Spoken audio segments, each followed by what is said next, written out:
Assalamualaikum warahmatullahi wabarakatuh. Selamat pagi, siang, sore, atau malam tergantung kapan Anda menonton video ini. Oke, hari ini saya akan mencoba menjelaskan bagaimana cara kita bisa menganalisis data dari Excel menggunakan Google Collaboratory. Oke, yang pertama adalah kita kasih nama dulu ya, terserah. Kita bikin new notebook dan kalian kasih nama terserah.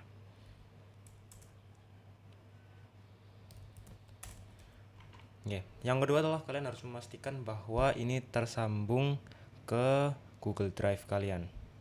Kalian bisa pencet ini, kalian klik ini tadi, terus nanti akan ini mount drive, ya kalian klik, lalu sambungkan. Nah, sebelumnya itu kalian harus masuk ke akun drive-nya ini, lalu kalian bikin folder baru, namanya folder dataset atau kalian kasih nama terserah. Yang penting di dalam folder itu nanti ada isinya yaitu file yang tadi, file yang Excel yang mau kalian lihat. Oke, kini langsung saya contohkan di sini ya. Di drive ini kalian buka, terus my drive ya. Aduh, terus ini. Nah, ini udah masuk ya filenya di sini. Oke. Sekarang kita langsung mulai ya. Yang penting tadi udah connect dan folder dan filenya itu sudah masuk di sini. Berarti langkah selanjutnya adalah kita langsung import pustaka. Jadi pustaka di source coding itu sangat banyak, tapi kita di sini hanya perlu 4 ini doang. Import NumPy SNP dan import pandas SPD. Terus apa ya? Oh ya, matplotlib. Import matplotlib.pyplot. Ini nama-namanya ya. Nah, S-nya ini kalian bisa ganti, terserah. Tapi ini biar mudah, biar kita nggak lupa ke depannya. Karena nanti ini kita akan bergantung pada pustaka-pustaka ini. Sebenarnya pustaka-pustaka ini buat apa sih? Sebenarnya pustaka-pustaka ini kita gunakan untuk supaya coding-coding di bawahnya nanti itu bisa tahu kita ini menggunakan bahasa apa gitu ya. Jadi ini aku sengaja pisah jadi dua, NumPy pandas sama matplotlib seaborn ini karena keduanya punya fungsi yang berbeda. Jadi kalau NumPy itu dia untuk komputasi numerik, pokoknya angka-angka gitu, terus pandas itu untuk manipulasi data menggunakan tabel ya. Terus matplotlib itu dia untuk bikin grafik dan plot. Kalau seaborn itu untuk bikin statistik yang lebih kompleks. Ini ntar kalian pasti paham ketika kita menjalankan fungsi-fungsi yang sebelumnya, yang setelahnya. Oke, sekarang kita bikin variabel baru. Kita deklarasikan variabel baru yaitu variabel path ya. Path, terus kita kasih di petik 2 gini. Ini apa? Kita bikin jalur dulu tadi ya. Kalian tadi kan gini ya. Kalau kalian mencet ini, terus drive, my drive, nah, lalu dataset dan ini set, lalu copy path, terus ini ya. Ini fungsinya apa? Supaya kita ketika deklarasikan variable path ini room ini atau ya pokoknya ruangan ini tuh tahu bahwa path ini kita arahkan dari banyaknya file draft saya yang di kiri ini, kita kasih yang path-nya yang di sini. Kita tahu bahwa path-nya tuh mengarah ke situ. Jadi ini hanya deklarasi saja.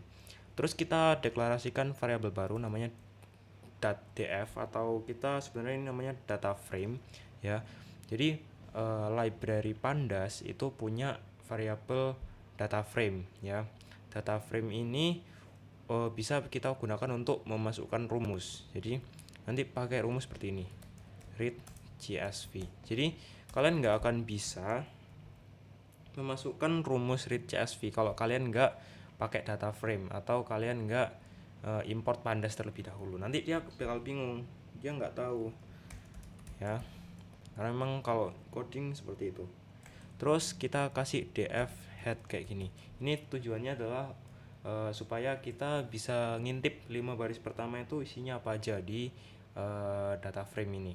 Jadi data frame kita masukkan rumus pandas dot, ini rumusnya read CSV. Nah, disuruh baca apa? Kita disuruh baca pad ini. Padnya apa? Padnya yang atas ini. Nah, nanti df. Terus ini baru ya, ini sebenarnya bawahnya ini nggak ngaruh. Ini udah kayak kita bikin, setelah ini dideklarasikan kita bikin df head gini. Untuk kita ngintip ada apa sih? Nah, ini. Nah, 5 baris teratas itu ada seperti ini. Ya. Ini masih belum kelihatan, kita perlu step selanjutnya. Nah, kita ingin tahu di dalamnya itu ada apa, ya. Nah, kita bisa masukkan gini, data shape. Ya, data shape. Terus habis itu koma. Nah, kita masukkan lagi df data frame ya. Data frame, lalu shape ya, ini rumusnya data frame dot shape. Ini biar kita tahu ukurannya itu berapa, biar kita tahu jumlah baris, jumlah kolomnya itu berapa. Oke. Nah, ternyata ke bawahnya ini jumlah barisnya itu ada 768, jumlah kolomnya atau ke bawahnya ini ada 10. Jadi ini namanya baris ya, ya kan? Pasti kalian udah tahu ya, yang ke samping ini baris, yang ke bawah ini namanya kolom. Jadi ada kolom kehamilan, ada kolom glukosa, ada kolom tekanan darah. Oke, itu cuman kita buat ngintip aja. Oke, selanjutnya yang bawahnya lagi. Bawahnya lagi nanti kita isi, kita pengen tahu informasi yang apa ya? Kita pengen informasi secara singkat lah. df.info ya. Dari data frame ini variabelnya udah dideklarasikan di atas, kita coba cari infonya ada apa aja di dalam baris ini. Nah, ada kayak gini. Ya. Kita juga bisa lihat dia pakai tipe data apa di kanan sini. Ini nggak apa ya kalau kalian nggak paham. Ini nanti kalian bisa ikutin aja. Kemudian kita ingin spesifik. Untuk nyari berapa kolom. Misal kita mau nyari 5 kolom. Jadi kan datanya ini sebenarnya kan ada banyak ya, kayak gini. Bentar ya. Nah, ini kan ada banyak ya, thread gini. Kita mau nyari kolom spesifik, misal kehamilan, glukosa, tekanan darah, ketebal insulin dan BMI. Ya udah, berarti kita mau nyari spesifik kolom, kita masukkan rumus seperti ini. Apa tadi? Kehamilan, glukosa. Nah, ini koma. Lagi glukosa, koma, tekanan darah, terus kanan, koma, insulin, koma. Ini kalian bisa bebas ya, kalian bisa custom sendiri sesuka hati kalian. Yang penting rumusnya sama. Nah, terus udah, ini kita mau nyari ini ya, kita nyari spesifik ini 5 ini. Nah, kalian jangan lupa kalian masukkan lagi rumusnya, yaitu describe. Nah, gimana cara kamu tahu ini rumusnya? Sebenarnya ini bahasa dasar coding ya. Describe ini sebenarnya bahasa dasar coding. Jadi ya kemungkinan kalian harusnya paham kalau kalian ngambil informatika. Ini kehamilan, glukosa, tekanan darah, dan BMI ini spesifik ya. Nah, kita dikasih tahu ada jumlahnya ada berapa, terus rata-ratanya berapa, terus ini pokoknya datanya yang kalian tahu ini ada di sini. Oke, sekarang selanjutnya kita mau nyari spesifik kolom apa? Kita mau nyari hasil ya. Kita mau coba, semisal kita mau nyari hasil ini ada berapa aja. Kita pengen spesifik nih, hasilnya itu perhitungannya ada berapa.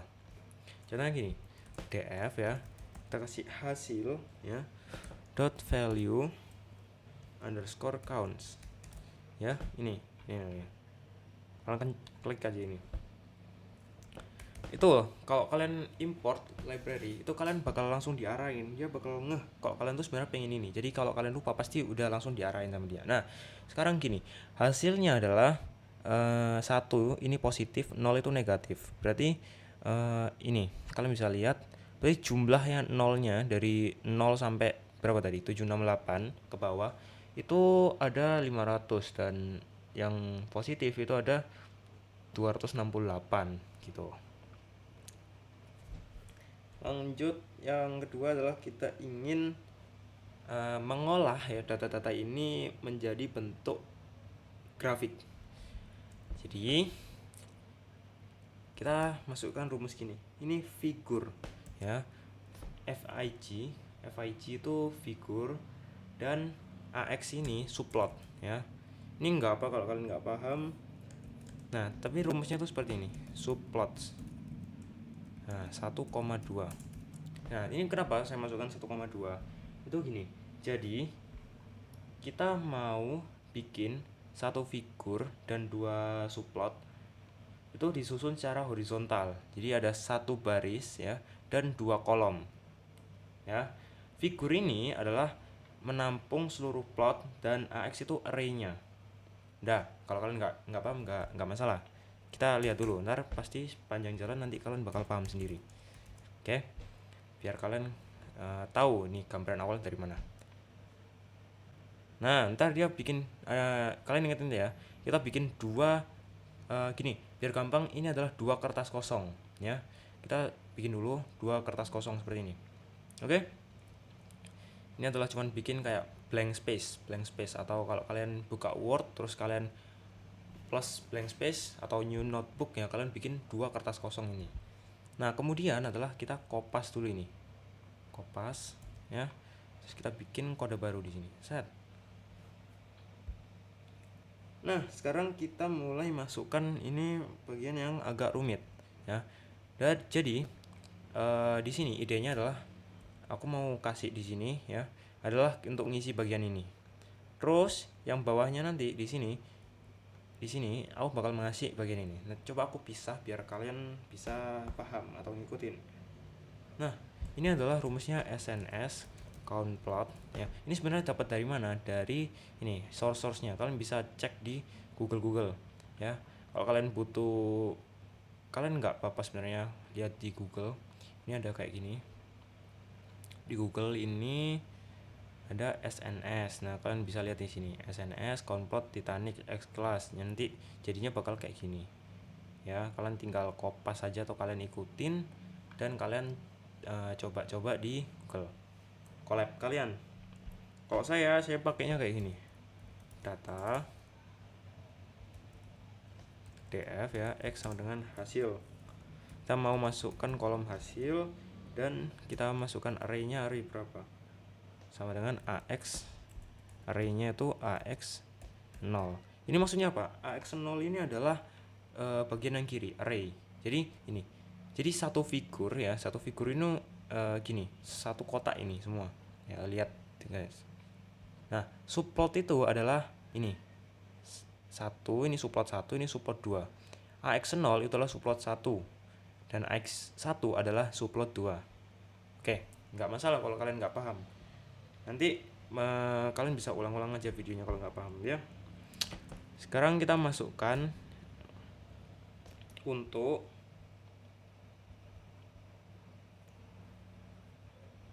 selanjutnya, yaitu adalah df. Gini, kalian masukkan aja.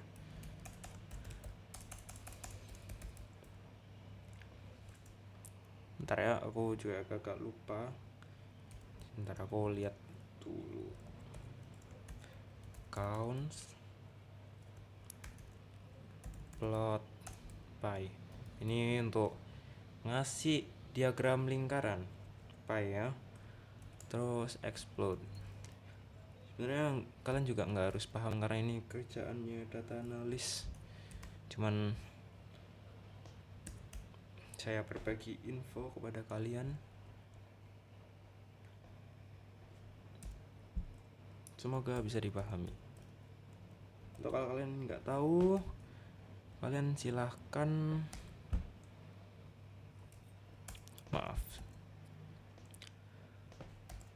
kalian juga harus perhatikan ini persen-persennya ini ya, memang agak rumitnya. Kalau nggak terbiasa dari dunia informatika ya mungkin bakal nggak paham.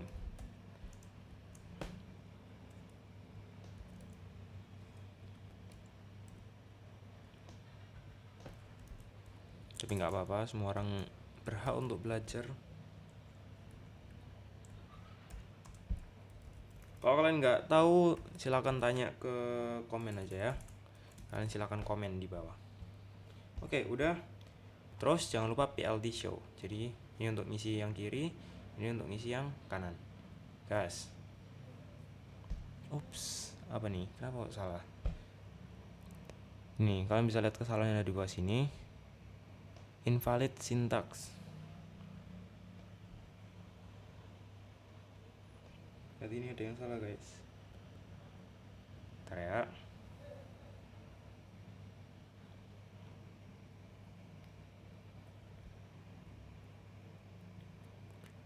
Salahnya berarti ada di line 5.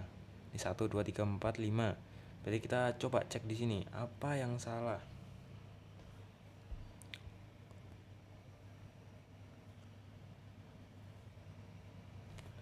Oke, karena setelah saya analisis ini kurang titik.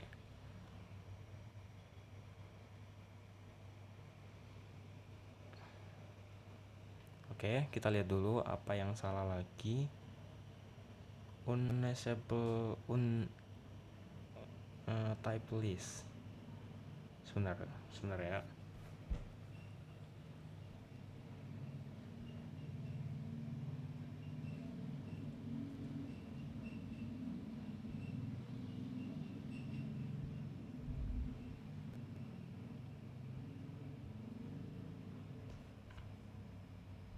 Ini guys, kurang S. Harusnya udah bisa. Nah, seperti ini. Maaf ya kalau salah karena saya cuman manusia biasa yang bisa punya salah. Ya mungkin salah-salah dikit lah. Itu kan tadi cuman titik, sini kurang titik, ini kurang S. Nanti jadinya bakal kayak ini. Jadi khusus kolom hasil ya. Ini sebelah kirinya ini jadi sebelah kiri ini adalah kolom yang ini. Pakai diagram batang. Sedangkan yang kedua sini dia mau bikin data hasil ini pakai diagram lingkaran, pakai pie. Oke, yang penting ini sebenarnya cuma mainan source doang sih. Ya, walaupun nggak semudah itu ya. Saya paham susahnya gimana, apalagi yang baru belajar. Tapi tetap semangat. Apalagi ini ada libur panjang. Oke, sekarang kita bikin baru. Kita bikin baru. Terus sekarang kita pakai hisplot.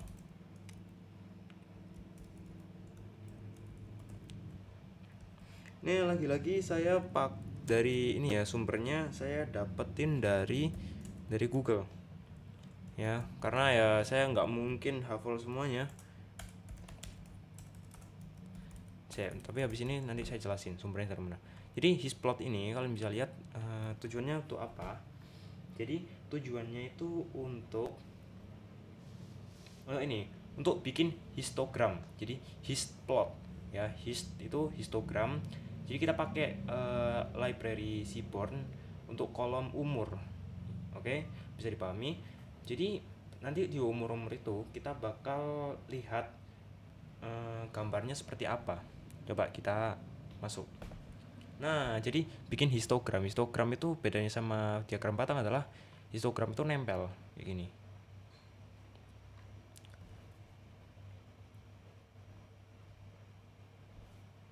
Kita ingin lihat untuk berapa jumlahnya di sini, umurnya itu ada berapa. Kita ingin lihat spesifik ya, hubungan antara umur berapa dan jumlahnya itu ada berapa, kuantitasnya, countnya. Oke, kita mau next.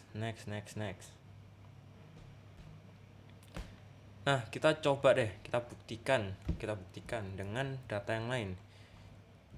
Misal kita mau nyari ini DF ya, data berdasarkan data DF kita pengen lihat jumlah kehamilan itu berapa. Kehamilan itu ada berapa? Misal kita lihat nih. Nah, kehamilan ya itu ada yang 2,5 itu ada 50 kehamilannya. Ya, seperti itulah. Kalian bisa baca sendiri datanya. Oke, lanjut kita masuk yang lebih kompleks lagi. yaitu adalah kita mau bikin histogram ini menunjukkan korelasi positif dan negatif. Nah, ini maksudnya gimana? Ya udah, kalian lihat aja codingnya ya. Kita bikin figur baru FIG 4 AX 4.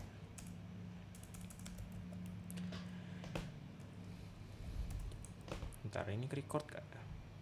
Oke, record 20 menit. Oke, saya percepat. Maaf ya, kalian semoga nggak bosen. Ya pasti bosen sih, tapi nggak apa-apa. Belajar itu harus menahan bosennya dulu, karena kalau kamu nggak bosen, kamu nggak akan pernah belajar.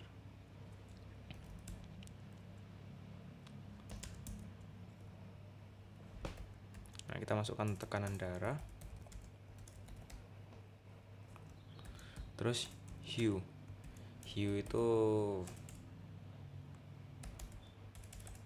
kayak apa ya? Hue itu kalau kalian tahu udara ya, itu kan berhubungan kayak udara ya. Kalau di sini itu nanti dia bakal ngisi udara-udara yang kosong itu ya, kayak gitu. Terus ring ini apa? Ring ini untuk ketebalan dari histogramnya. Jadi ini kita dari tadi bikin histogram karena memang untuk menganalisis data lebih mudah menggunakan cara seperti itu. Nah, kalian bisa ikutin codingnya terus. Nah, coba saya jelaskan ya. Ya, bentar, sekalian deh.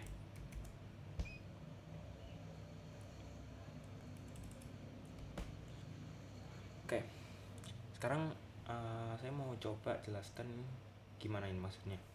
Jadi kita tuh mau bikin histogram ya, pakai ini seaboard ya. Kita mau pakai hisplot ya. Terus parameter hue ini apa? Jadi dia itu nanti ada dua warna yang merepresentasikan yes or no. Oke, bisa dipahami sampai sini. Kemudian string ini ya, tadi udah saya jelasin juga, ini untuk mengontrol ketebalannya. Terus multiple fill itu maksudnya gini. Jadi nanti kan hue ini kita gabungin sama multiple. Gini aja, kita coba play dulu biar kalian bisa kebayang. Nah, nanti kan gini kan, multiple fill ini artinya ini bakal kelihatan, bakal full, totalnya adalah 1 ya fill. Jadi kalau ini berarti 0,5 ya segini. Kalau ini berarti full 0. Ini full 0 tapi jumlahnya ada 1. Tuh, intinya buat ngisi-ngisi ini doang sih. Biar kelihatan jumlah tekanan darahnya segini, itu jumlahnya nggak ada gitu. Kalau tekan tuh 120 itu nggak ada. Oke, sekarang kita lanjut ke yang paling susah menurut saya, tapi paling simpel sebenarnya, tapi nyari source-nya itu lumayan susah. Kita butuh yang namanya core matrix ya. Matrix itu kita bisa tahu korelasinya antar kolom-kolom dalam data frame. Jadi kayak kalau kalian belajar geografi itu ada kayak kelembapan tanah atau apa ya, pokoknya tanah-tanah gitu kalau nggak salah dulu saya belajar tuh. Ntar kalian bisa lihat ya gimana. Nah, ini rumusnya kayak gini. Nah udah, terus ini FIG 5 AX 5 LT subplots fix size.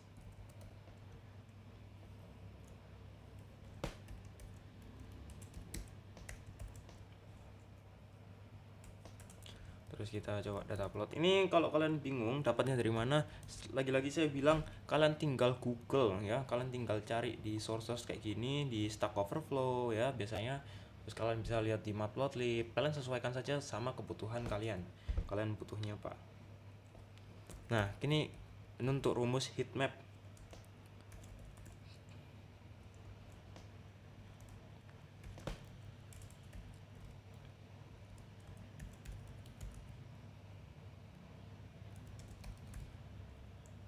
Nanti saya jelaskan di akhir ya.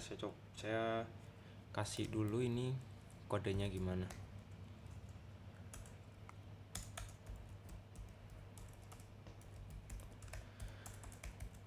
Oke, saya kira sudah selesai. Loh, maaf guys. Berarti ada typo cor. Banyak. Oh, ohnya kedapelan guys. Maaf ya.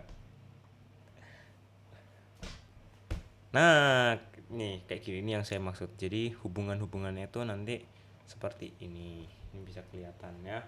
Kalian bisa baca sendiri ya. Kalau yang ini berarti yang paling ideal satu ini. Ini gimana? Maksudnya gini. Matriks korelasi. Core matrix itu berarti singkatan dari correlation matrix ya. Heat map. Ini kita mau tujuannya bikin heat map. Jadi biar kita bisa melihat keseluruhan datanya, hubungan-hubungannya itu kayak gimana. Nah, semakin dia terang, hubungannya itu semakin positif berarti. Kalau semakin dia gelap, berarti hubungannya nggak ada. Berarti kalian kita lihat yang hubungan gelap gini, ya, hubungan yang gambar yang paling gelap ini. Misal kita ambil contoh ini. Berarti kehamilan dan ketebalan kulit nggak ada hubungannya. Ada hubungannya. Kalau kalian hamil kan berarti makin gede ya. Tapi sebenarnya penyebab kehamilan itu bukan dari ketebalan kulit ya, nggak ada hubungannya. Sedangkan kalau yang satu berarti yang udah mutlak berat itu adalah kayak gini. Jadi kehamilan glukosa itu ya sama kayak glukosa. Kalau kalian punya glukosa ya pasti kalian punya glukosa. Gitulah kira-kiranya. Atau mungkin kayak gini, semisal apa ya, umur dengan tekanan darah deh. Umur dengan tekanan darah, dia punya korelasi itu hampir uh, gimana ini Pak, tinggi ya. Umur dengan tekanan darah itu korelasinya tinggi karena dia 0,2, yang lainnya kan kayak gini ya. Nah kayak gitu, artinya apa, umur sama tekanan darah ini dia ada hubungannya semakin dekat gitu. Itulah pokoknya. Oke, itu aja dari saya ya.